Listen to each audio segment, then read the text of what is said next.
All right. You know what time it is. It's the Friday episode. Last 2 weeks we recorded on Fridays, so it became a Saturday episode because I couldn't get it done. But we're back to releasing on Friday, recording on Thursday, and you just heard him. Victor Brazone is back from the Italy and Germany.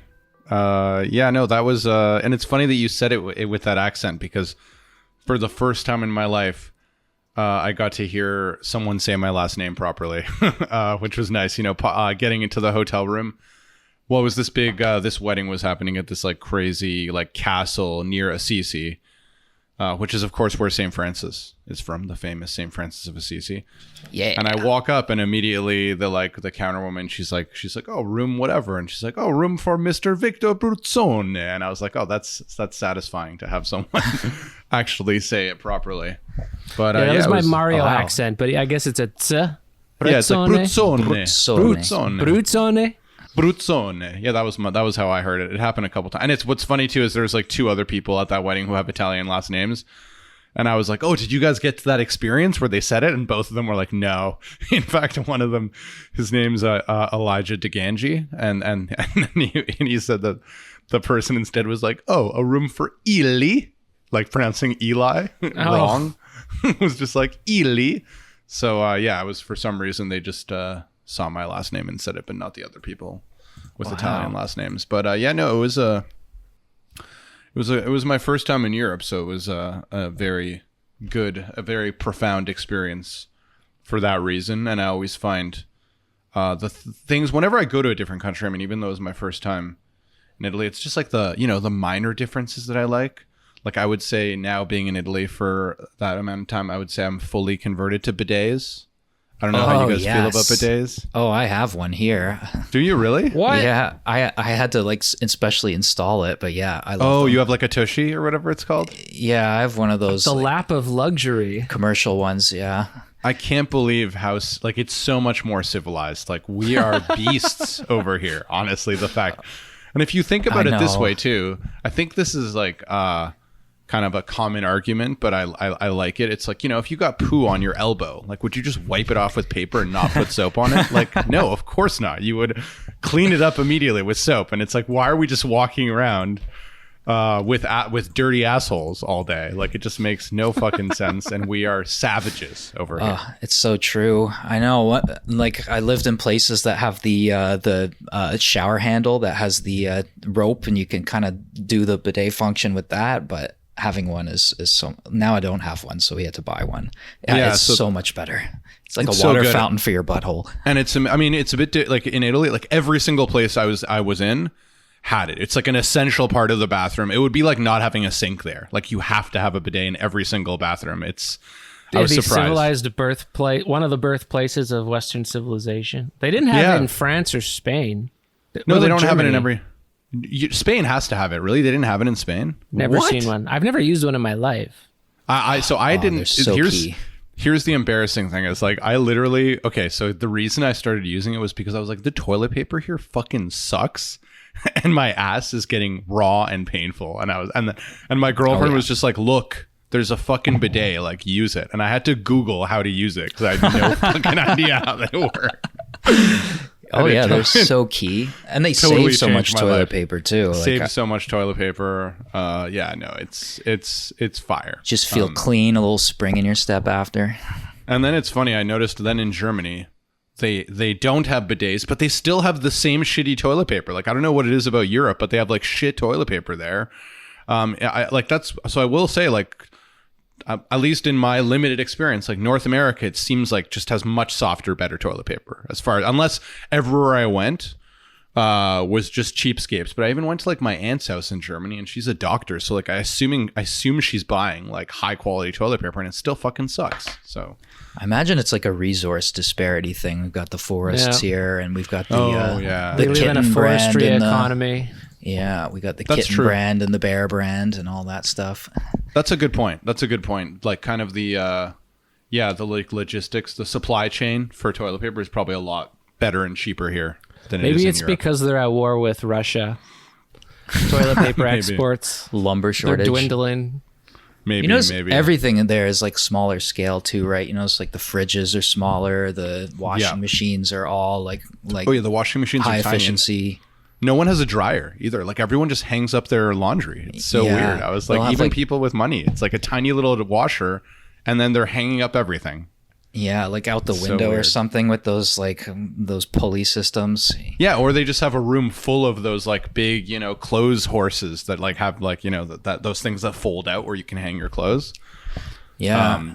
Barbarians. I think we just it's weird. We just take for granted how everything's like bigger and abundant here, and then in Europe everything's like high efficiency, The food is way better in Italy. Like in Italy I was stunned by how like I didn't think it was gonna be like I didn't think just simple things would taste so much better. Yeah, bread, right? The bread is just better everywhere in the world other than North America. I don't know what the fuck we did to our bread. Bread weird, sucks here. Soft wonder bullshit. It's terrible here. Even our baguettes do not taste like their baguettes. That's the ironic thing. You go there and you eat food, and then you don't even need a fucking bidet half the time because you're just shitting out these smooth brown rockets, right? Then you come here, and it's just like Niagara Falls out your butt. It's terrible. Oh my god! I'm so glad you said that because that very much coheres with my experience. Yeah, I remember coming back here after and eating food here. It was upsetting. Italy specifically. So when I went to Germany, it kind of returned a little bit. To like kind of more North American feeling of my stomach. But in Italy, it's true. And I was eating so much pasta and, like cheese and like all this stuff that they say is going to like fuck up your digestion. But like because it's fresh and like I remember at this wedding near Assisi, I was like talking to one of the people and they had these plates of like fresh mozzarella, which tasted like no mozzarella, even in the artisanal Italian delis that I've tried here, comes nowhere close. Like it's so much more savory and sweet and like probably maybe because they're using unpasteurized milk or something, but it just has way better flavor. And they're like, oh yeah, that's made like over the hill at the next farm over. And I'm just like today it was made or like yesterday. And I was like, holy shit, this is crazy. But yeah, I remember my poos were just so much better. And then you fucking get to, and then I get to Germany and I think it's just maybe like the lack of, it's just not a Mediterranean diet, right? It's more of like a Northern European diet. There's a lot more like cold cuts, a lot more like processed meats, I feel like in Germany, which was still delicious in its own way, but it wasn't it wasn't quite as good. Did you listen to our last episode, Victor? Because we got into corn. I didn't actually have a chance to listen to it yet. Diego was going off of Monsanto corn, so it's interesting that you're bringing up. I don't know what's wrong with our wheat. Probably some gluten shit. Gluten is natural to wheat, isn't it? Why? But why does our bread taste so different? Because like France and Spain, their bread was way better than ours. Yeah, the tough, crusty bread too, right? It's harder. Ours is like soft. They want it to be like a marshmallow here. There, it's like nice and tough. You can get good bread in Canada, like in Toronto, but you have to go to like a nice bakery. And it's going to cost way more. But the difference is like, in Italy and even in Germany, like at the grocery store, like you can get cheap bread that's just way better, right? Like that tastes like the shit that we pay a lot of money for in our fancy bakeries or whatever. But I don't know what they're doing to it here. Like something about the refinement process. I'm not exactly like mass production too. I don't know I would love to read a book on it, but I imagine it's like upstream kind of stuff here too, like factory farming, monocropping, and large scale production here. Just probably the quality is not there. In Europe, it's amazing, and here it's just shit. Yeah, exactly. But yeah, and then I guess the other like observation I had, or like just a random thought, is I remember going in with. I have a credit card that has like no currency conversion fees. So I was like, okay, sweet. Let's see if I can get by with this Visa. And I was thinking to myself, okay, like Italy, maybe I'll have a hard time. And then but once I get to Germany, I'm going to be home free because, there's a stereotype. There's such an organized country. There's such an organized society that like everything. Oh, yeah. But the fucking weird, ironic thing is like in Italy, I had no problem. Like everywhere, even the smallest little fucking corner of the street kiosk would take my Visa card to buy like a bus ticket. That like just tap everywhere. And then as soon as I got to Germany, like Berlin, it's a cash society. It's so weird. Like they do cash only in so many places. I don't know if you've been to Germany, but so I don't know if you noticed that too, or maybe you just had cash anyway and didn't try to pay with a card. But I was very surprised that they are like a cash only society, the Germans. It's very weird to me. Yeah, I've been to both Italy and Germany, but it was a long time ago for Italy. So they have these like weird ATMs, and sometimes just like in alleyways or something, they'd warn us about like using them, but maybe it's more tap and like modernized. Since I was there like 10 years ago, I think. So maybe I remember going into weird alleyways and just using random ATMs where I would not expect to find one. And then, Germany was, very cash. Lots of cash. It's really cash. Yeah, it's a really cash society. Yeah. I heard, I guess we heard you had a special guest at that wedding, too, that you went to. Oh, yeah, I guess. Well, what's funny, because just based on the topic today, like it turned out that one of the women who's there, who's like on the bride's family, I guess it's like the bride's uncle's wife. We were just talking, and she just happened to mention, she was like, oh, what do you do? And I was like, oh yeah, I study like political. And she's like, oh, maybe you've heard of my uncle. It's like Charles Taylor. And I was like, oh shit. Who? Is he Canadian? Yeah, exactly. She's like, and she was calling him Chuck. She's like, yeah, of course, Uncle Chuck. Wow. Old Chuck T. Chuck Taylor. Uncle Chuck T. Yeah. Chucky And I was like, T. holy shit. He's not the only Chuck Taylor. And she didn't really seem to know that much about his work. But I was like, oh yeah, like he's so important. And like in terms of Canadian intellectuals, he's probably, I don't know, do you guys think he's probably the most famous living Canadian intellectual? I don't know. What do you guys think? Yeah. Like other than Marshall McLuhan, he's probably the most famous one, probably. Marshall McLuhan dead, Northrop Frye dead. Or Northrop Frye too. Northrop Frye would be big. I met him once. McPherson. Who, Northrop Frye or Charles Taylor? Northrop Frye was dead. He was at your christening. I don't know. I actually don't know when Northrop Frye died. So no, I met Charles Taylor in like 2012 or 13 or so. Oh, cool. Okay, yeah. Well, actually, but like, what other Canadian intellectuals are there? I'm just trying to think now. Like, I guess there's that guy Will Kimlicka.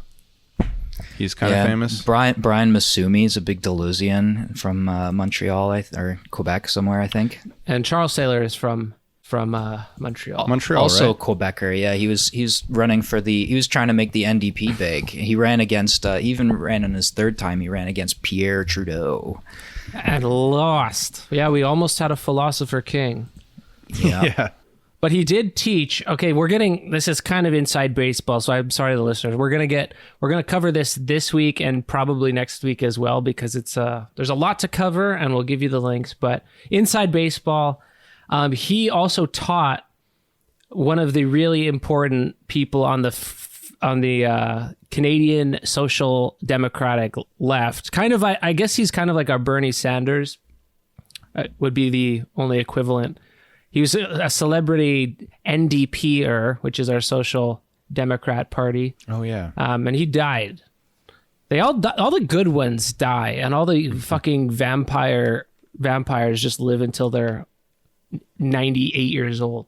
Or what's that quote from like, is it Batman or The Dark Knight or something? It's like, or you'll live long enough to become a villain or whatever. It's like you die a hero or you live long enough. And I feel like maybe that's what happened with, I assume you're talking about Jack Layton, right? Yeah. He died at 61, but he was the leader of the opposition, and he had the most seats of any NDP, which is like our furthest left major party. He was awesome. I really liked him. I really liked him at the time.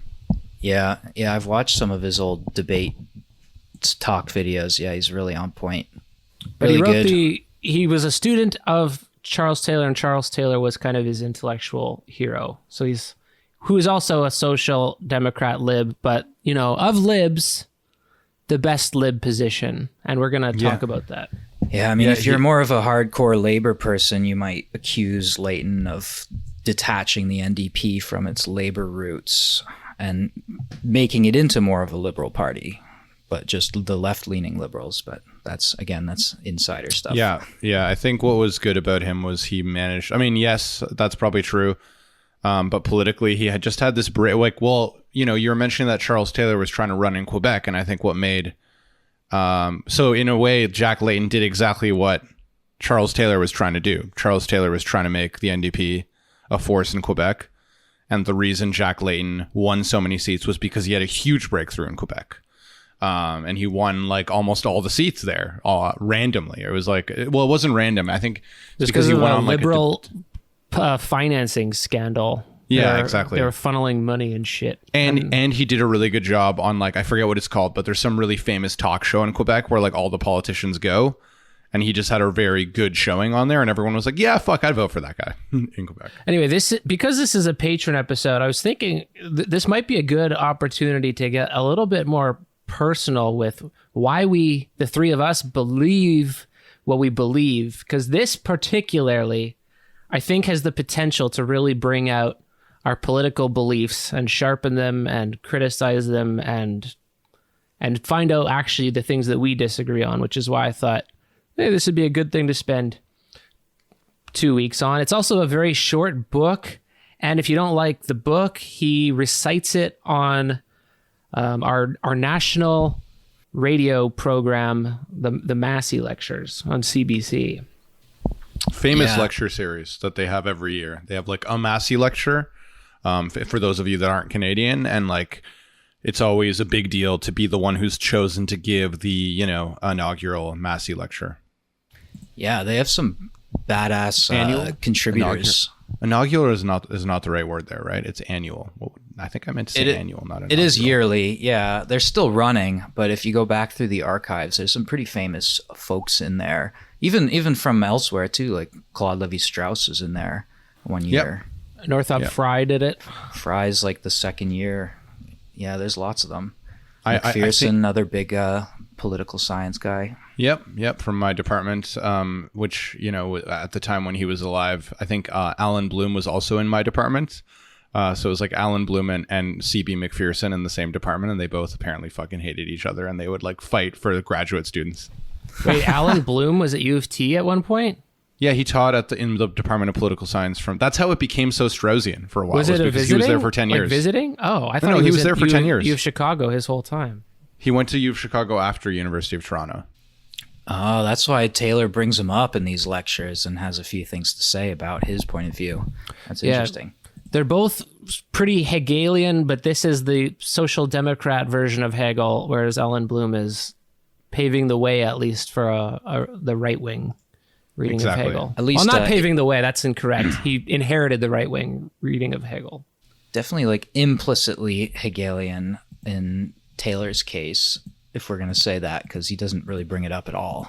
Well, we are talking about the Malaise of modernity, and the link to the YouTube talks will be in the description, which is to say, like many do, that moderns are sick, and we're specifically sick with something that has not afflicted most of humanity throughout history.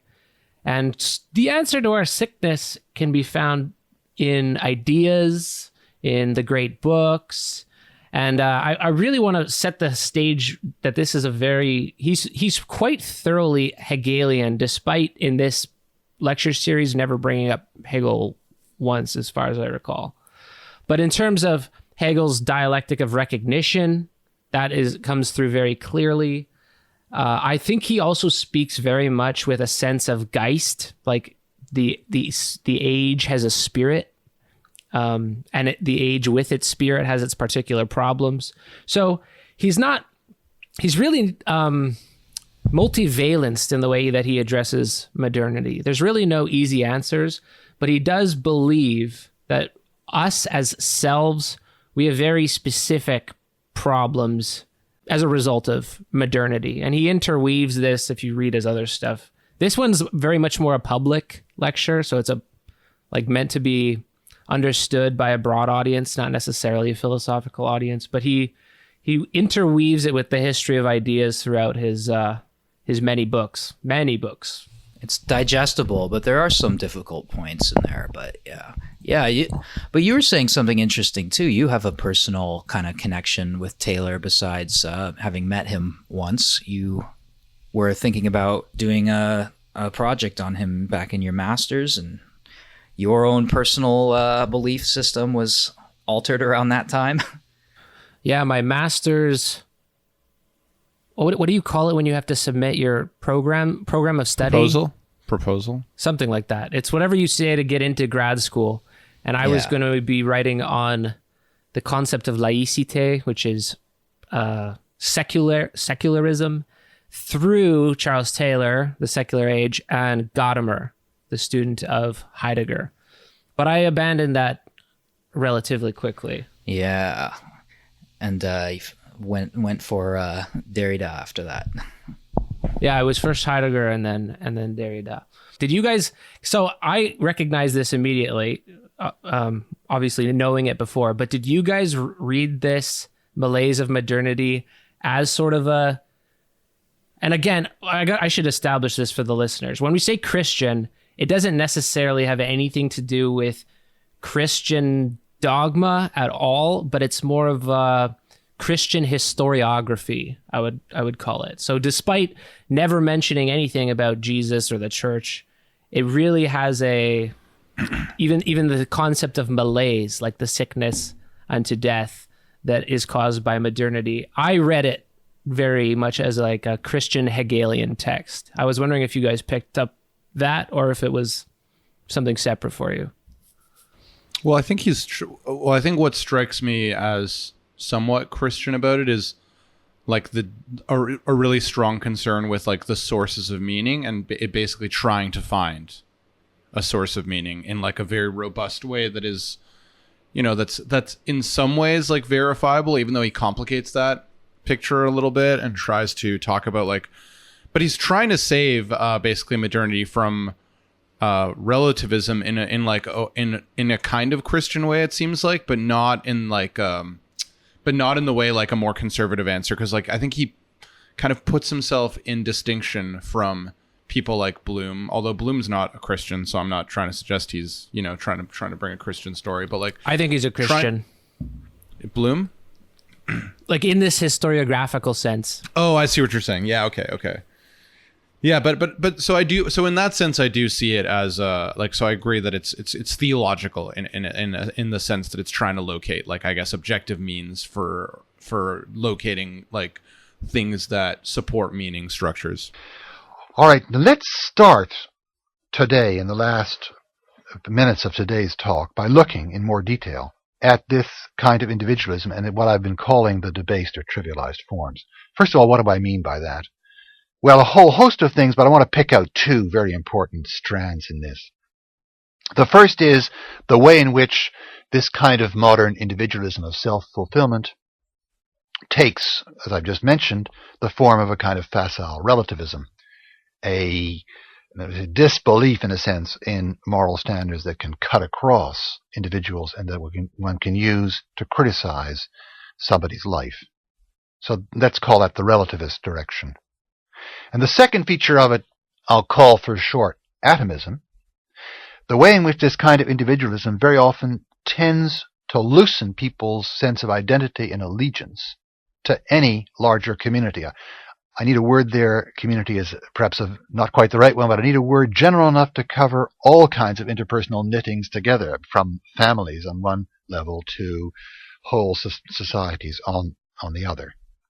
And what I'm pointing out there is the way in which, in many forms of modern individualism, the sense of one's life path and one's fulfillment as involving one's life being interwoven with other people in long-term commitments in a family or in commitments to, let's say, a political society, tends to get eroded, tends to disappear, tends to be delegitimated, and people tend to turn inward on their own lives. Or the way, for instance, for a lot of people, the very ideal of self-fulfillment makes them look at the relationships they enter in an instrumental way, as something that is there to serve their self-fulfillment. I mean, incidentally, here we're beginning to see how the three Malaise I'm talking about interweave, because instrumental reason is coming in here. But I want to just look at it from the standpoint of what I've called atomism, the idea that the individual developing his or herself looks at the relationship in an instrumental way and not as something which should be an object of real allegiance or commitment. Now, these are two ways in which I think you could say the ethic of self-fulfillment degenerates to relativism and atomism and does produce forms which are rightly criticized by the writers I've mentioned earlier, rightly picked up as something that we ought to see as a decline. And people that, this is just an aside a little bit, but people that were raised Christian that kind of lost their faith, they tend to be the ones that are just so obsessed with meaning. How do I find it? Kind of like that rug's been pulled away in a sense. And if they don't just become like drug addicts, then they become the ones who are really concerned with how do we recover the lost meaning structures. And I found this would be really appealing to that kind of person. That's exactly right, I think. And it reminds and the people that I notice who teach this, or like in my small sample, people who are interested in Charles Taylor for that reason, it's often people who are either what you described, like kind of lost their faith, or they are, kind of nominal Christian intellectuals. So people who say that they're Christian culturally, but they have all this understanding of, I don't know, things like continental philosophy, and they might know philosophy. And if you talk to them, it's like, well, are you really Christian in the way that like a common sense, version of a Christian, like I don't think they would be recognizable to like an everyday Christian in like the kinds of things that they talk about. I'm actually thinking even of your former teacher too, Eric, like John Caruana, right? Like he teaches a secular age all the time for his graduate seminars. And I know from talking to him that he's like comes from a very Catholic perspective, but I mean, he's like kind of like a left wing. He's into like Derrida and stuff. And it's like, that's not anyone that a Christian would recognize, right? But there's still this concern with this question, right? This question of meaning is central to people like that, for perhaps coming from a Christian direction, and either you lose your faith altogether, or the story gets so complicated by philosophy for you that like, yes, you're still kind of a Christian, but in like a kind of unrecognizable way. And of course, that question of meaning remains a kind of driving concern. And I know we're generalizing without talking about someone specific, but still in that generality, I think for these types of people, it's also not enough to just have meaning for yourself. That desire for universality or drive for universality still remains. And I found that in this text as well. It's not like I want to find something to make my life meaningful. It's we have to figure out what meaning in a cultural, broad, communal sense means. Yeah, what and locating the sources of meaning too. There's a certain way of talking about. I think the way Taylor kind of frames it too is you can generalize it beyond specifically Christian, like. The source of meaning or the guarantee of meaning comes from, you can say, ancient cosmological views, right? Where there's a place for humans in the broad scheme of things. Or you can say there's, we've lost this source of meaning when we used to live in societies where religion was hegemonic and there is a hierarchy that was based on religious belief. And now, since the Enlightenment, we've moved into this secular age. So we now have to sort of relocate meaning, the source of meaning in individuals. The source is now within human beings, as opposed to being sort of having that external guarantee. And so it's a very kind of Western point of view, and you can generalize it to, cosmological points of view, non-Christian points of view, but yeah, it is. I got that sense. Yeah, he talks about something. One of the ways he kind of frames the argument early in the lecture is I mentioned like Alan Bloom before and some other people, and he kind of situates what he's doing in the lecture in comparison to, I guess, a lot of other books that came out around the time that he wrote this and gave this lecture, which was late 80s, early 90s. And there was lots of people who were writing about this question of kind of like what's happening to culture. And I have a couple thoughts. So one of them, which maybe we can bracket, which is just a question of like, in what way is he talking about modernity as opposed to postmodernity? Like, what's the difference? Because it seems like a lot of the things that he talks about as being potentially damaging to our sense of meaning is maybe like more properly related to postmodernity, but he still wants to talk about it as modernity. So I wondered what you guys thought about that. Well, he does talk about postmodernity as something, it's hypermodernity. Oh, okay, as hyper. He talks about it as like an intellectual movement in these lectures anyway. Right. Not as like a phase of cultural practice, but yeah, I mean, it's really just kind of that old, if I straw man like nihilism to say that, we live in a meaningless universe and the only thing that gives it meaning is what we make of it. And then postmodernism is like a realization of that within the context of modernity. Well, I think when he's talking about modernity, he doesn't say it specifically, but we could just insert Protestantism into what is involved there, like the wars of religion, the Reformation. That's really when Christianity, like the Catholics said about the Protestants, if you keep on doing this, if you go the way you're going, there's going to be as many Christianities as there are individuals, and they were right about that. You get to have your own little faith. Every time you have a disagreement, you split off and make the Reformed Church, then the new Reformed Church, then the new Reformed Church, and you got 1 billion Protestant denominations because there is not that, or you have the ability to choose. And I think that's really the source of this elevation of individual belief as being the most important thing to religion, which I think is unique in that sense.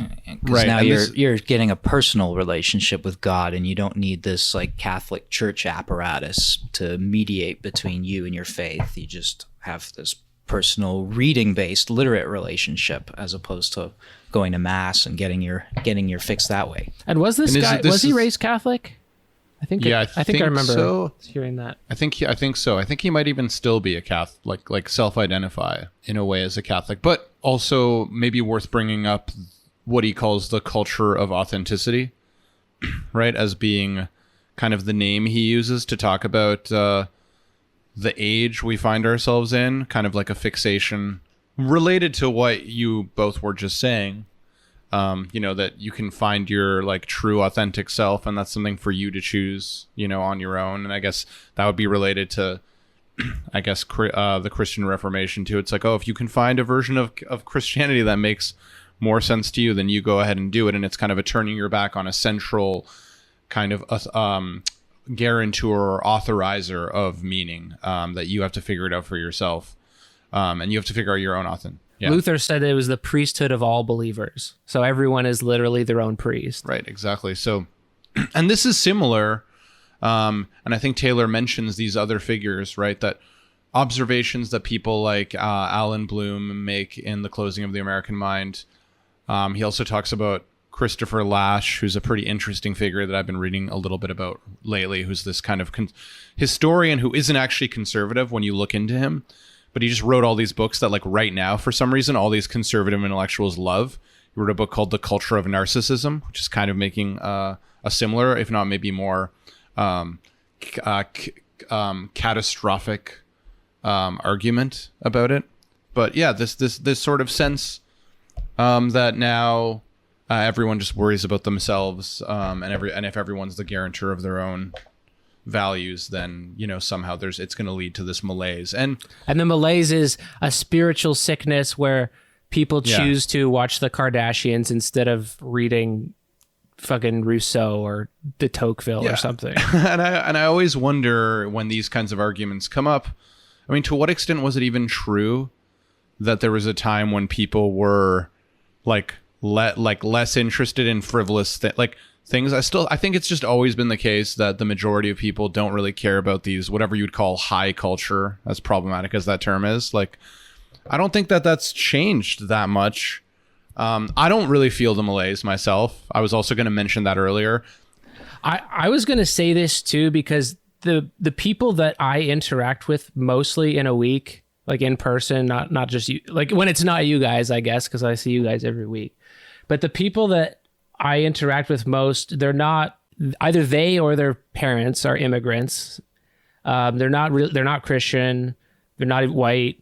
And their concept of what you have to do to be religious has nothing to do with the ideas of religion. It's mostly just, the family things that you have to go to. There's no concern with like, oh, my meaning comes from religion and the culture's meaning comes from religion, which is really something that underlies this whole book. And it was going to be one of my critiques, is the whole thing is written in first person plural. So he keeps saying we, our culture's like this. We've lost this. We don't know what to do with ourselves. Our sense of self comes from this. And I really wonder who that we really speaks to, because the people that I interact with that aren't intellectuals or academics, they don't seem to give a fuck about where their sense of self is. They're like, I want to raise, I want a husband, I want to have a nice car. And their sense of self doesn't come from those things any more than it comes from the religious structure or any kind of like idea structure. So that's why I was going to say this is very much a Hegelian sense of self-identification, and it's a slow, difficult process. And a lot of people feel that way. I feel that way. Yeah. Like for me, ideas are very important. The idea structure, why I believe what I believe, all this stuff matters a lot. But I don't think it matters to almost all people, almost all the time, including people 200 years ago who were religious. They were probably just doing the shit that they had to do so that they could do the stuff that they wanted to do afterwards. Exactly. And when I think about like kind of pockets where we talk about social crises that some people will want to like kind of point to as a sign of the, the decadence or the decline of our society, like, right, think about masculinity and the crisis of manhood, right? Does that have anything to do with meaning? That just has to do with guys who can't get laid. Like, that's just like literally like incels. Like, those people don't need a new meaning structure. They just need to get laid. And like, that has nothing to do with fucking, ultimate value defining, right? Like, could you imagine coming up to and just being like, oh, like, we can just reform our religion to like return to its roots and then you'll be happy. I mean, I don't think that's going to fucking work. I mean, we're already kind of at the throat of his like basic premise here, which is the loss of our shared cultural and intellectual traditions that gave our lives meaning. That's the whole sort of premise. He's saying there's two versions of this, right? There's the more conservative fears about this loss, which will lead to subjectivism, atomism, and relativism. And then there's his version, which is a more elevated version of this loss, basically, which is that we now have shifted to a new moral point of view, where it's not upholding some external system of values that's imposed on us. It's about finding the sources of meaning in ourselves, and it's linked to this language of authenticity, self-realization, expression. And he's saying those sort of conservative cultural commentators like Alan Bloom have this kind of alarmist approach to it, where it's like, okay, yes, we're losing, this sense of a shared tradition. And kids today don't give a shit about anything. They don't question each other's views because, my morals, man, aren't your morals, and we can't question each other's shit, man. Like, that kind of argument is basically his central premise. And I think that's where that language he's talking through comes into play, is like our and we and that sort of stuff he's saying. It's emphasizing this shared kind of heritage. And we're all sharing in this loss now, even though Canada's multicultural, right? And multiculturalism just means, we're split off into different groups who are morally equal and can't be questioned from another group's perspective. So I think the we that he's talking about, I mean, we're included in that we, because it's, do you care about ideas? Do you think ideas are something that defines cultures and societies and groups, or do they not? And when it comes to religion... Not anymore. When it comes to religion, that's what I'm saying. I don't think they ever did. I think almost everybody just did the things that you had to do. When you get married, you have to do these things. When it's Sunday or Saturday, then you have to do these things. But I don't think most people, most of the time, really give a shit about the idea of religion. They do religion, sure. But this whole sense of like, we kind of believe automatically because we're connected to this intellectual history by accident or on purpose, or Alan Bloom or Charles Taylor, we are all involved in this which is we need to figure out the right ideas. And I just think that most people don't live their life within those strictures. I think there is something true about what he's saying there about identity, though, right? Your identity in times of yore depended on who your family was and your position in the community that you were born in. That's where your identity comes from. And now today you have to find your own identity. It's not given to you. The exhortation now is to discover your true self and express yourself. And so now there's the failure of not living up to that purpose of realizing your authentic self.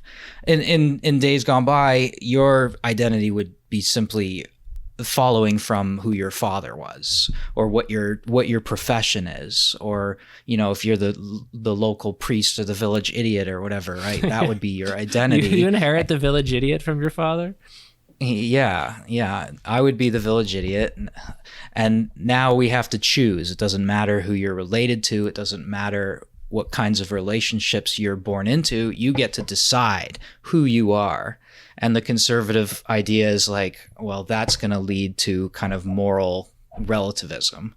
And then Charles Taylor's idea, one of them, is that no, like this is an entirely new moral perspective that we're moving into, and what the conservatives are basically attacking is a degenerate form of this new morality that Charles Taylor is trying to identify here in this sort of, in the series of lectures we're talking about.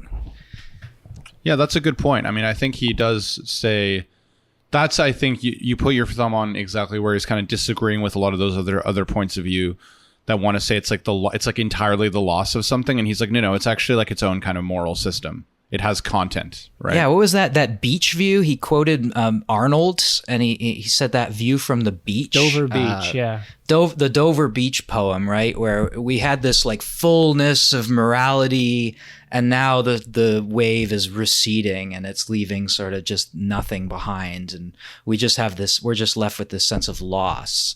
And even today, I mean, it's still very, the moral panic kind of argument that talks about this loss is still around. It's still a major kind of ethos of some right-wing conservatism. Yeah, and then we've talked a lot about nostalgia in those terms. Yeah, nostalgia and that sense of loss as well. Yeah, I think that fits perfectly into it. And he's trying to, Taylor's trying to, I don't know, go back to the sources, see where things went wrong, and then see if we can recover a more elevated sense of what's happening and frame it not as loss, but as something different, something new. And that this sense of loss contributes to, whatever, this either moral panic or concerns about relativism, and still the same sorts of things that are being cast at critical race theory and postmodernism and some of that stuff. I think Jordan Peterson fits perfectly into some of these the panic perspectives that that Taylor is warning us about here. That just more eloquent in the mouth of Alan Bloom or someone like that. And Charles Taylor is not panicking, but he has a kind of a different solution, which I think a lot of our listeners are not going to be very satisfied by. But his solution is much more to have cross-cultural debates and do multiculturalism. Remember, he's Canadian, so very typically Canadian response is we need more multiculturalism, we need dialogue, we need interfaith exchanges. He was very much against Islamophobia. He went to bat for that. But his solution is more talking about ideas and more communal faith building, never extending to economics or labor so much, which is where I would say go there first. But dialogue and debate and philosophical discussions across traditions is sort of the ideal way to deal with the fact that we can have identities that are not inherited, which I think everyone likes for the most part, right? Like to have an identity that's not inherited in the sense of like that you discover your own. Yeah, like your job is not your father's job. Right. Everybody has that. But then I guess a sense that the choice isn't arbitrary too, that the choice is something that you can take out and discuss with other people and reason about, right? Like this is his 3 assumptions he talks about, right? That one, being able to choose your own identity and the authentic self you're striving for is good and doesn't follow from loss, but it's a good thing. It's not bad. And he's saying that these moral perspectives can then be reasoned about. They're not beyond criticism, right? So, Islamic culture versus whatever other religious groups are around, like they can actually have reasoned debates about their morals and criticize one another and say you're not living up to the full potential of what your morality has to offer. And then the other thing is like that something can be done about this situation. Something can be done about individualism and the feeling that we are trapped in this situation as well, that this situation was somehow thrust upon us by the developments of modernity. Because modernity does contribute to the fall from collectivism into individualism. It does contribute to that, but then the sense that we're not powerless to do anything about it, that we do have a choice. Those are like the three assumptions. It's good, you can reason about it, and we still have agency in this situation. And those follow from the three molaise, right? The loss of meaning, or the loss of the moral horizon of significance, the instrumental reason, and the rise of the ideas that everything around us is just to be used to realize ourselves, and there's no meaning beyond nature in that sense, or something like that. It's just a standing reserve. And then the third thing is we have a loss of freedom, that we're just boxed into our own individuality, and that we can't have a meaningful impact on the world. So the three assumptions are kind of the flip side of those. I'm wondering about like this what you said earlier, Pills, about like that we all kind of seem to have a desire for like some sense that we've made our own choices, that it's not something that's purely inherited. But I sometimes wonder whether or not like things that are inherited or get in a way like are under, or like we're too quick to want to be like authentic, I guess. Like we're too quick to want to think that like what we've chosen is truly ours. And I sometimes wonder whether or not that's kind of like the new God, like this idea that like you can, that like, I was also sort of thinking about this when I was in Germany, and I went and like I kind of was seeing the scenes there, like kind of like the music scenes. Like I did go to like one techno club to like kind of see, and it was exactly what you would imagine. It was like the cliche of like people wearing all black and like trying to seem all like countercultural, and it just seemed so much more fucking performative to me and like weird than just like here, where I guess like nominally people in Toronto are more conformist because maybe they're closer to like whatever's seen as like the cultural mainstream. But in some ways it just seemed like more honest to me. Like, I guess when I see people trying to be like hyper authentic, it almost seems like they're lying to me more. Like they just seem more inauthentic in the sense that they're like trying so hard to be something different that sometimes it just makes me cringe a little bit, that it's just like, man, you're so performative. Like just relax. Like they're all of us are inheriting everything. Like all of us are a product of our parents. Like all of us are a product of all this shit. Like stop pretending that you can be different. Like that's, I don't know. And I just feel like, yes, we can be somewhat different a little bit, but it just feels so ideological to me. It's, or in the sense of, in like kind of like the Zizek sense, or it just seems like more performative. It seems like the more people try to be that way, the more I feel, I get a sense that there may be like somehow even more like a victim of that past in trying so hard to escape it, as opposed to just kind of being like, oh, whatever, like I'll do what feels. I don't know if I'm articulating myself exactly clearly here, but that's kind of something I was thinking about when I was there, and it kind of connects to this, right? This idea of authenticity and like the kind of cultural weight, the social weight it has, and yeah, and also I think my general sense, maybe this is also just me being a little bit more of like a Lacanian, that like I'm okay with the fact that we're all just like victims and of whatever our past circumstances were, that like, like authenticity is a little bit of an illusion, and we're reacting to what we are, we're subject to that. Yeah, that's would be okay. like the and just enjoy that symptom. I don't know, just like don't worry about it. Yeah, that would be like Taylor would be articulating like the hysteric, right? Being like not accepting the big other and what the big other's demanding of you, which is more like Lacanian trying to. No, I got that. I definitely got that sense of like, you know, the psychological dimension of striving to be unique and different is maybe coming from a hyperfixation on how other people see you, a kind of trying to manage your image and curate your public-facing self.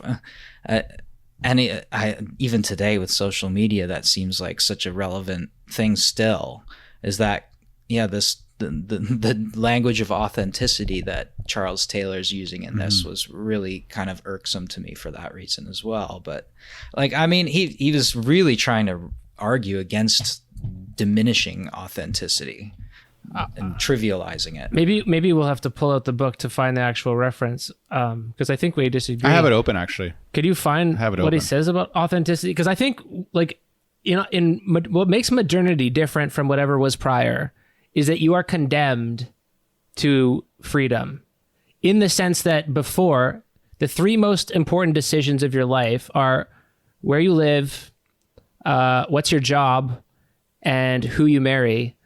And 300, 400 years ago, all of those choices would have been made. You wouldn't have to do them. And now all three of those decisions are pretty much up to you. So I don't know if we have to go into like, I got to be authentic and I need to cut the toxic people out of my life. And you know exactly the caricature of that type of person. Yeah. But even just the basic facts of life, where you live, who you marry, who your family is, if you hang out with your family, and what was the last one? Or your job, what you do. Those three things, you have to make the right choice, I guess, and the right choice is authentic. So even without all the what you wear, which is kind of a superficial version of that very much is of concern to some people. But those are the three choices I think we should stick to, that we have to make, and it sucks to make them. Yeah, I think the determinism we were discussing last week definitely would militate against saying we have any choice in these situations at all. That the fact that it is a choice is an illusion, and that it's just being thrust upon us in a certain sense, and we don't have choice. But that's one of the assumptions that Taylor says, is that no, we do have agency. Something can be done here. And it's not all about determinism. It's about, you know, it's one of those core tenets of liberalism, right? Individual decision, but not, you know, the sort of economic laissez-faire liberalism, but a more socially and politically oriented liberalism he's trying to articulate. And he really wants to return to, like, debate is one of the things he keeps bringing up, because I was panning this out saying, okay, what world does Charles Taylor want? And that was the question that I had in my mind while I was reading this. Like, if he got his way, and I think I've settled on, please disagree with me if you think I'm incorrect about this, but what I've settled on is everybody goes to university and gets a liberal arts degree. And then we form groups and communities and clubs. And then you can go into, you know, quote unquote, the economy after that. But we need to get everybody off of the Kardashians. We need to make people watch the good, the true, the beautiful, read the great books. And then we can have real, honest conversations about authenticity and the recognition of the other. That's what Bloom wanted too, right? Yeah. Bloom wanted to return to liberal, except the only difference with Bloom is like he probably would have been like, yeah, forget about that like intercultural exchange. Let's just not do that. Yeah. Let's just read like the Western great books and forget it. Whereas obviously Taylor here is putting a Canadian spin on it, right? The multiculturalist Bloom. Yeah, Taylor's not trying to be nostalgic. Taylor doesn't want to do that nostalgic conservatism thing that, you know, like that McManus writes about. Taylor wants to have a more sort of progressive, forward-looking version of returning to the classics in a certain way, I guess.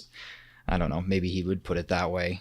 But that sort of perennial conversation about taking Plato off the syllabus I mean, that's all it is really. It's kind of, you're taking Plato off. No one would take Plato off the syllabus. That's impossible. Take Plato off the syllabus. Put some Eastern philosophers take John Locke on there. John Locke invested in slave enterprises. Diversity, inclusion. Cancel John Locke.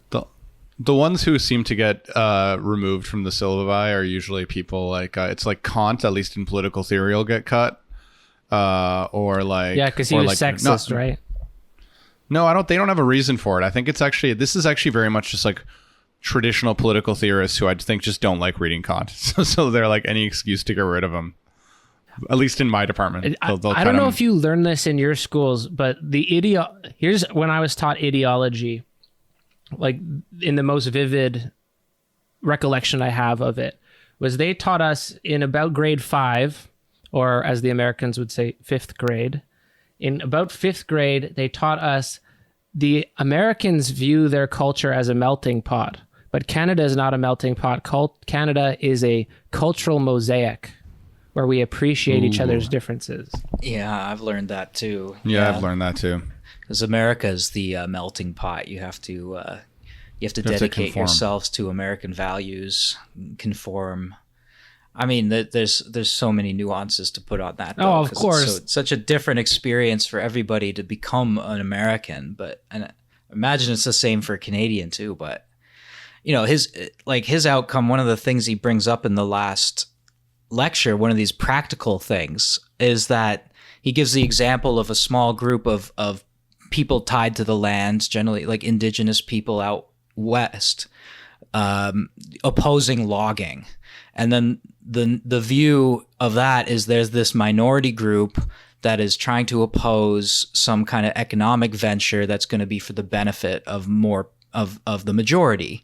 And so we have this majority minority opposition. What Taylor's view is going to do is switch us into seeing that differently, to see the minority position as not a minority position, but actually one that is something we all want to do, which is realize our communal individual potential. And so then we can have this conversation now about protecting Canada's natural resources from shitty development, because we're not taking a minority majority perspective. It's more complex now that we have Taylor's authenticity in play, and looking at it not as a loss but as a moral shift that's good. Yeah.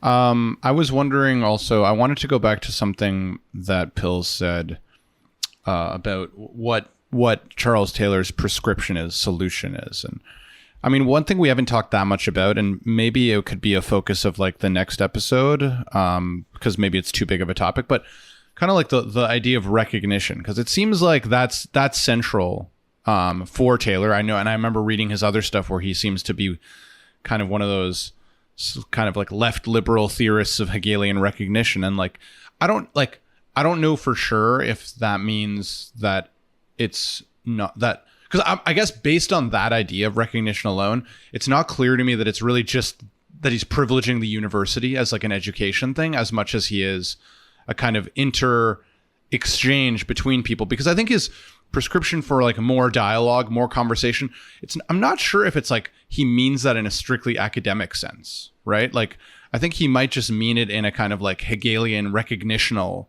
sense of like, having some kinds of traditions that allow us to make others feel recognized, that our identity is affirmed by others through some exchange that may or may not be kind of rooted in academic, but it doesn't seem, I mean, unless there's something in the text.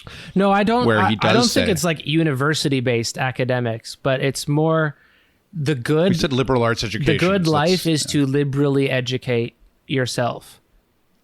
With tradition, understand history, understand that modernity is not the only system that's ever existed. He says a lot of things in terms of debate about that, brings up Nietzsche's saying the same thing, more or less, Heidegger saying the same thing, more or less. And then the malaise is that we're Rousseau. Only interested in these pitiable comforts, which is a quotation from Nietzsche, I believe. But he's not saying you should be free to watch the Kardashians or be obsessed with sports teams. I think that's part of what's making us all distinct, wouldn't you say? Like, there's definitely a sense in which we have to allow good ideas, and he says the word good more than once in like a capital G sense. We need to have these good ideas as ways to bond ourselves to others. Dialogue. Well, I think he does say, yeah, and he does talk at one point about our ability to criticize each other, right? That even though we might have our own standards for like what's going to be a good life for us, you can still kind of look and see and be like, well, are you doing the things that live up to your own standards, right? You've told me what they are. And like, you know, and actually it's probably true that even people who do watch a lot of reality TV all the time, and maybe they get obsessed, but then if you talk to them about like, what kind of life do you want to live? Like, how do you want to be seen by other people? How do you want, like, what kinds of things are meaningful to you? I'll bet you most of them would say, oh, like, you know, I probably do. Would concede if you're like, well, do you think like watching the Kardashians, I don't know, 6 hours a day or 5 hours a day for like really severe cases is contributing to that ideal, right? Is it contributing to like the own standards that you're setting for yourself? And it seems to me that maybe that's the kind of example where Charles Taylor, it's not like he wants to say, at least as I was reading him, oh, like it's objectively bad to watch the Kardashians, as much as we have intuitions that like even people who do these things, who want to define their lives in certain senses, you can kind of find when you talk to them that, oh, like maybe doing that all the time doesn't actually cohere with the standards that I've set for myself about what seemed good and what seems like a good life, like a higher order desire of like the kind of life we want to live. And that there should be maybe more conversations about that, even with people who aren't engaged in those academic pursuits. And I think it's true, even people have no idea of like academic ethics or anything like that. I mean, it becomes kind of a truism, like I need to be on Twitter less, I need to do these things less, right? Because even if you don't have an understanding of kind of all these big academic ideas in philosophy, they still seem to have intuitions that like, oh, this thing is taking up too much of my time and like it makes me feel bad. You know, you could even bring it to recognition, like I'm not getting the feedback from these platforms where I feel good about myself.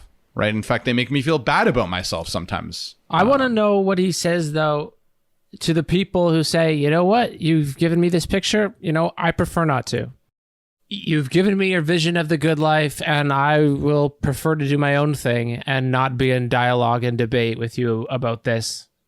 Because for me, in this kind of liberal universe, there's always like, you should do what I'm saying. And then my question always is, okay, what happens if I don't do what you're saying? What is the implicit violence behind liberalism that's going to show its head when someone says, you know what, I am not part of the collective communal world consciousness recognition building that you are trying to do over on your side? Yeah, I mean, he talks about recognition as a fundamental like human need too. Like as we grow up, we need recognition. We need our parents to respond to our needs. And then towards living the good life, recognition is also fundamental for that too, because when you express your identity, you require recognition and affirmation. And when you find other people who you identify with and form social groups, and then on another level of, say, citizenship, right? Different groups who felt like they haven't got recognition in the past, people who've felt like they've been relegated to a kind of second class. And that, I should have said that earlier, you know, identifying with the minority position is identifying with the need for recognition and not just having the majority opinion steamroll your perspective. And so recognition has to be this give and take type of almost a dialogical thing, right? It's dialogical. I recognize you in your difference from me, and then you recognize me in your difference from you. But we can also take it to the level of criticism and say, well, perhaps you're not, you know, living up to your side of things. You're not living up to your own moral standards, as opposed to having some, you know, objective set of moral standards that you subscribe to, as if you were more like maybe more like a Catholic perspective on the situation. But again, Taylor's a Catholic, I guess, so it's a little complicated for that too. I can't speak to that. And this was, I should note, written in 1991. So this is de jure what is a very popular position, is like, especially among like supporters of the Democratic Party or the Liberal Party. We need to have a dialogue. We need to have conversations about these things. And he's saying this in 91 that we're still, trying to work through in a way, is like, we need conversations about these difficult topics. So if we have a conflict between the Canadian government and building a pipeline on Indigenous land, then we need to recognize each other's differences. And one of the critiques that I think maybe we'll leave till next week, but one of the critiques is that never really addresses material conditions. Like, if we're all ready to have these conversations, capable of having these conversations, educated enough to have all these conversations, you're assuming a lot. Even in Canada, you're like a wealthy first world country, you're assuming a lot of groundwork that's already been done and not addressing what it would require to actually have something like that be possible. But maybe to sort of wrap it up, one of the problems that this is going to run into and has run into is, what if the other people don't want to have a conversation with you?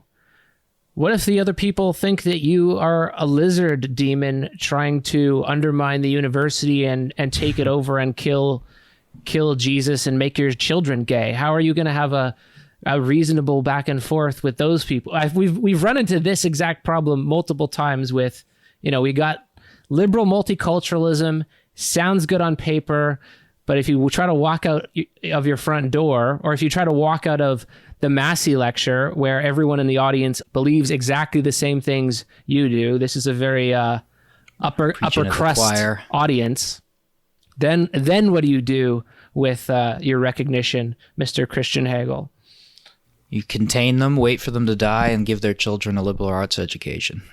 And hopefully then the next generation will be more reasonable and willing to engage in discussion. But it really is a difference from, say, like Habermas's notes on post-secular society, like his view, where we need to get all culturally specific statements out of the public sphere. Taylor's almost the opposite. He's like, we need to get them all into the public sphere, and we need to create dialogue between them. And so, I don't know, both of those views speak to a kind of liberalism, but I definitely lean towards Taylor's rather than Habermas's kind of democratic pragmatism. But the solution, the fix of the malaise, in some way, is to make people care. And also to make people care about each other and to recognize each other. And how do you do that without like some sort of force or power or law? Like, this is a nice dream for people who already believe in it and probably already practice it to a degree in their university jobs or, their IP creation jobs. But how do you cast this net more generally? Yeah, that's a puzzle for sure. It doesn't seem clear at all. I mean, this is maybe that's a question maybe that could be the starting question for the next episode. Maybe not. But I was kind of also curious, like, what about like other philosophers that you both are more sympathetic to, or I'm like people who we associate with postmodernism. Do you think that they're not concerned with this problem, or they certainly wouldn't frame it in this way, but I'm kind of interested in thinking about, because it seems like they are offering solutions too, to a certain extent. Like, what? Maybe they're not. Maybe they're like, it doesn't matter. Like, I don't know. For example, like because Deleuze seems to have some view. But he doesn't deal with the question of nihilism or meaning directly, right? Not really. No. Not really. But I guess the point I'm trying to get at is sort of like as a weird roundabout response to what you're saying of like, how are we going to do this? I suppose I think the same thing applies to a lot of philosophers who have some prescription for some kind of social transformation. It's like, well, how are we going to get anybody to do anything? I guess, like, how are we going to get people to... All these philosophies, to me, end up kind of unintentionally leading to a sort of intellectual and cultural elitism of just the people who happen to be capable of living up to those standards, which is going to be a minority. I totally think that's what this is. And that's why I started out by saying he extracted the universality of Christianity and uses it as a diagnosis. And I think that's something that no postmodernist, or if you want to call it that, I'm not using that word, but that's something that no postmodernist would start with. Because what is implicit, what is folded into that universality when it encounters difference or when it encounters something that it doesn't understand, it's almost always force and violence. Historically, Christianity does that. Every time it meets a pagan or a society that doesn't understand, it's like, turn or burn. And I don't know what his solution is if as soon as someone says, you know what, I don't buy into your debate program. I don't buy into your mutual recognition. I just don't want to do it.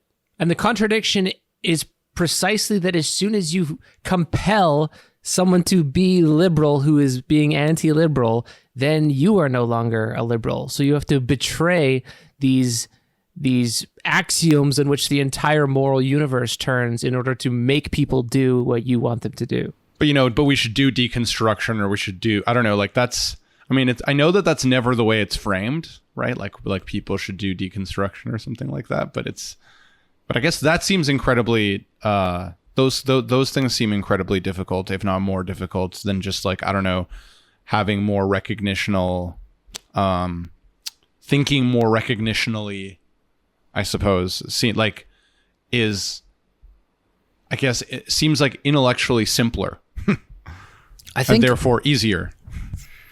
I think the way I would put it, and I wouldn't maybe not use postmodernism, but if you want to dive into, say, these philosophies of difference, they would have problems with the entire way that Taylor is framing these arguments, with like the difference between surface and depth, or interior and exterior, or identity and expression. Like, there's a problem with the chain of signification there. There is no deeper level of meaning. Like, it's all surfaces. You can't frame it in terms of authenticity being expressed and achieved as some kind of almost like an individual teleology, right? Because there's no meaning in that sense. There's only differences, and those differences, whether you're talking about the depth, is just a difference from the surface. Not one isn't superior to the other.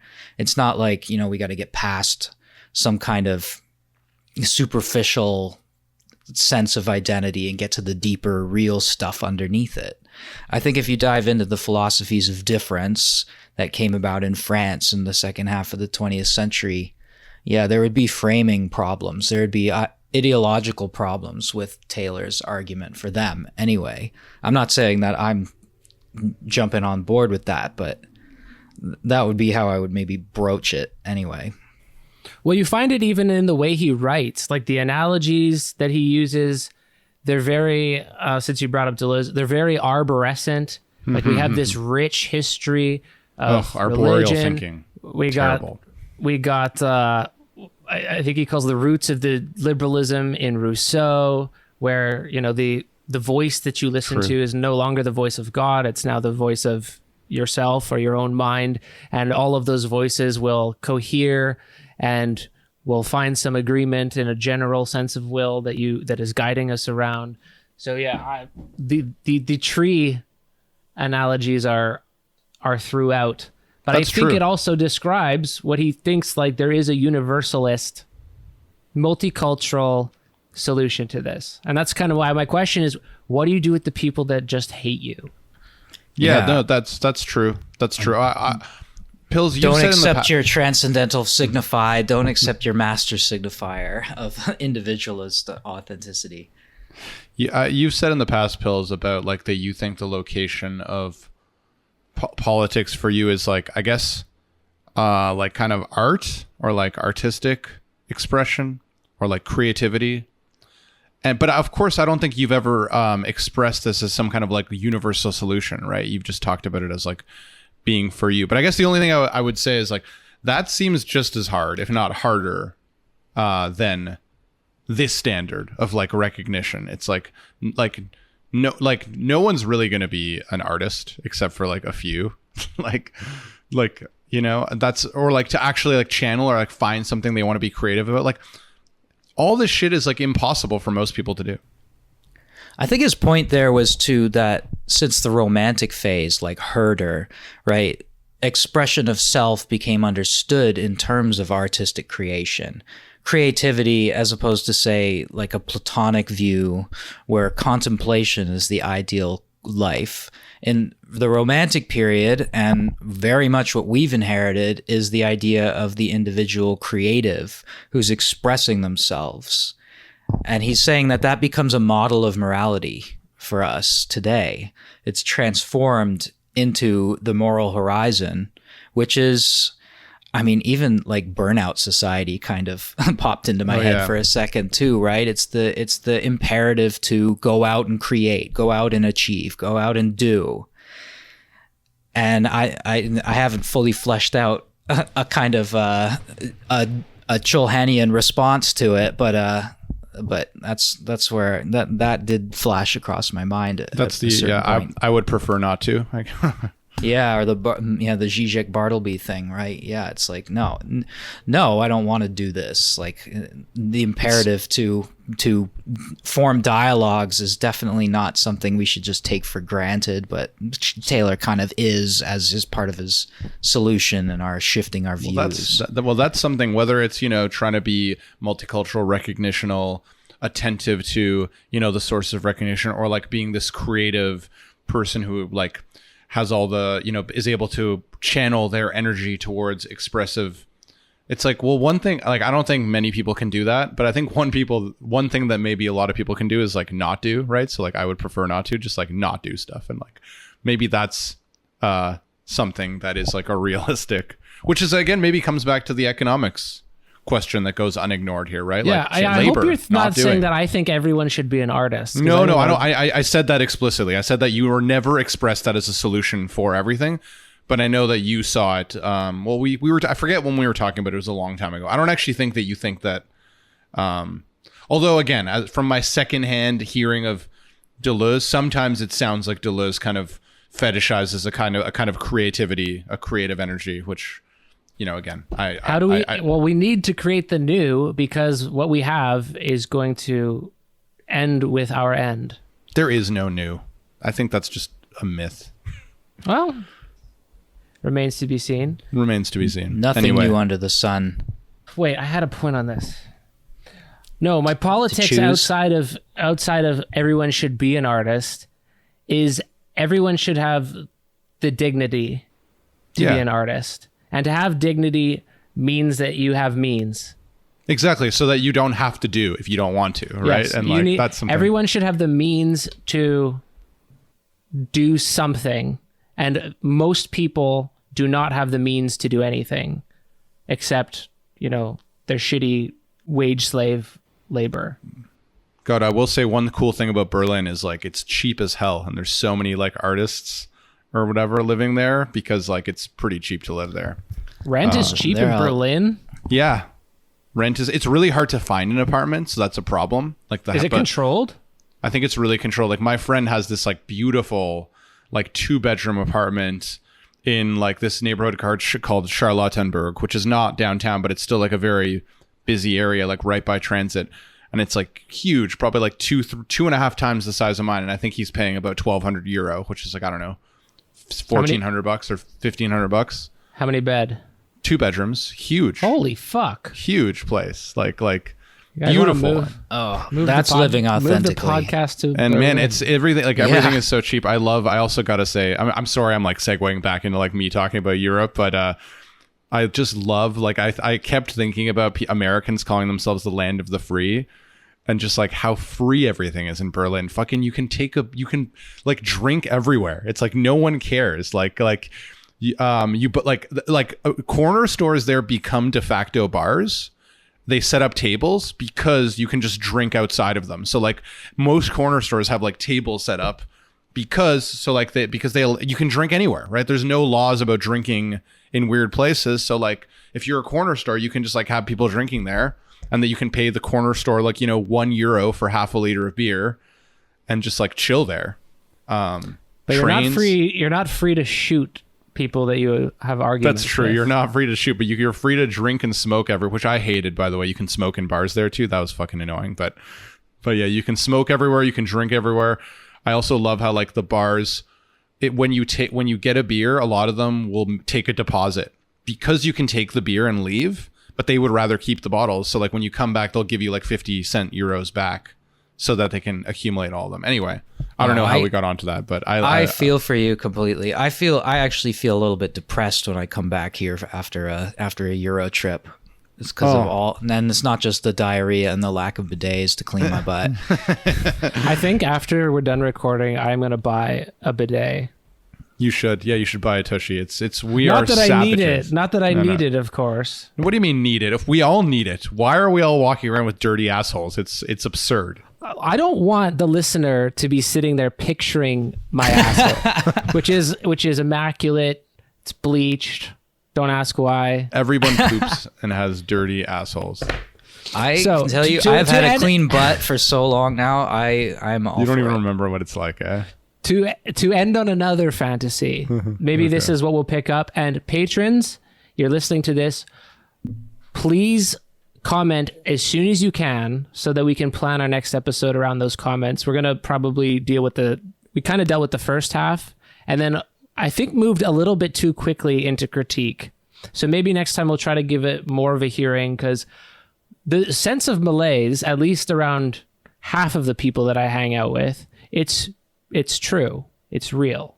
And you as listeners are probably implicated in the fantasy that all of us have, because we are, graduate students, that the fantasy that cultural change occurs or occurred or can occur in the future by these intellectual giants and rediscovering their work, and these works change the culture, and one comes around every 50 years, whether it's Descartes, Rousseau, Kant, Hegel, Nietzsche, who's the next one. They're going to write their great book and diagnose our condition, and we'll be able to change everything by stepping there.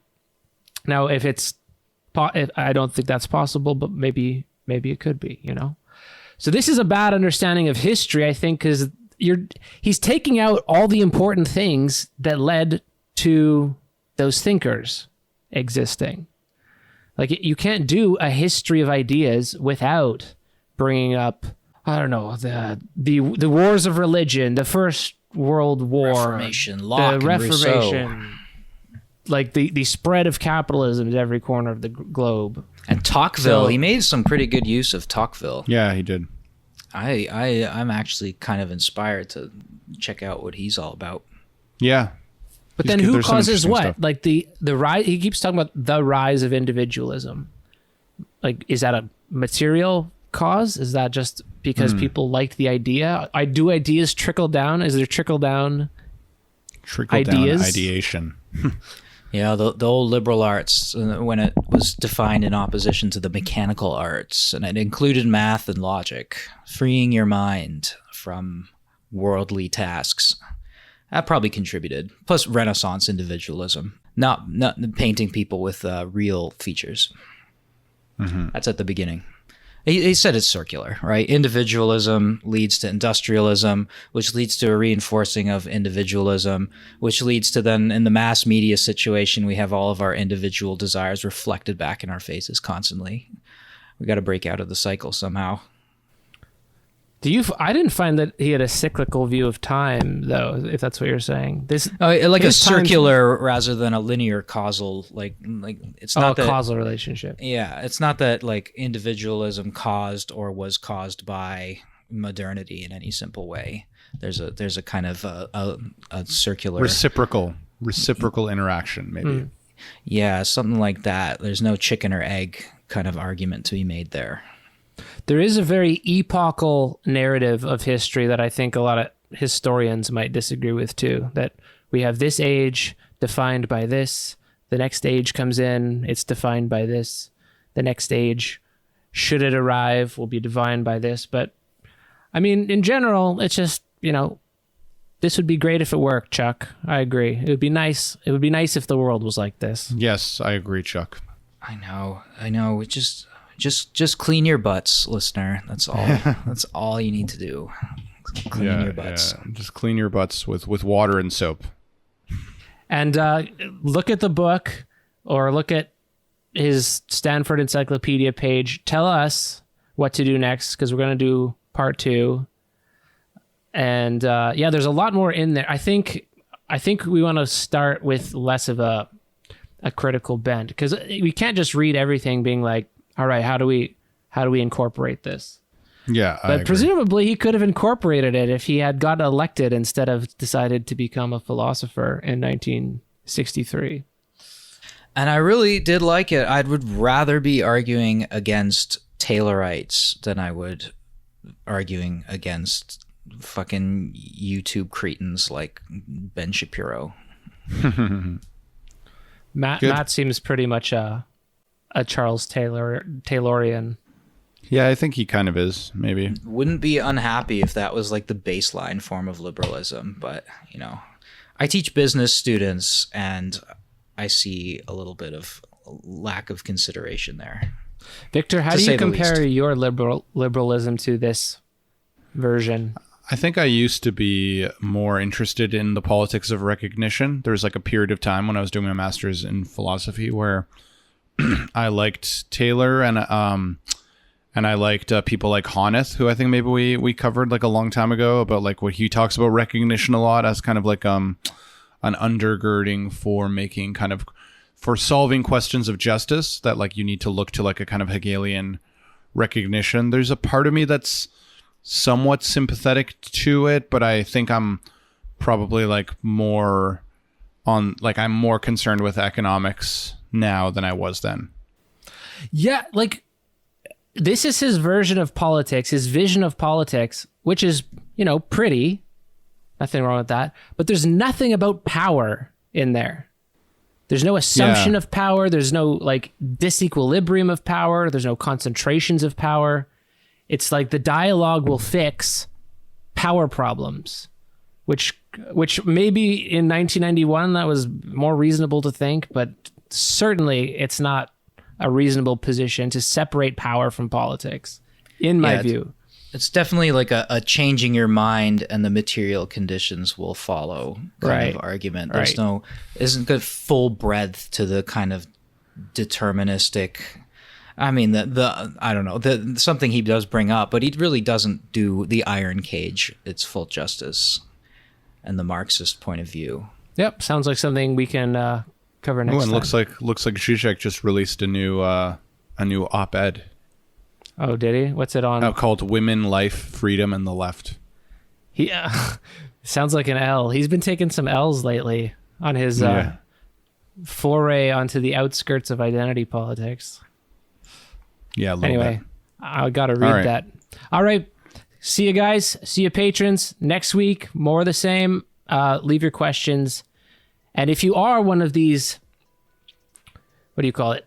Post-faith, but still desperate for meeting people. Maybe you want us to talk more about that because it hit you a little bit stronger, that we don't have a cultural source of continuity with the past and a view of the good that everyone can agree upon. Maybe you want us to talk more about that too. Anyway, whatever it is, we'll base it on your comments.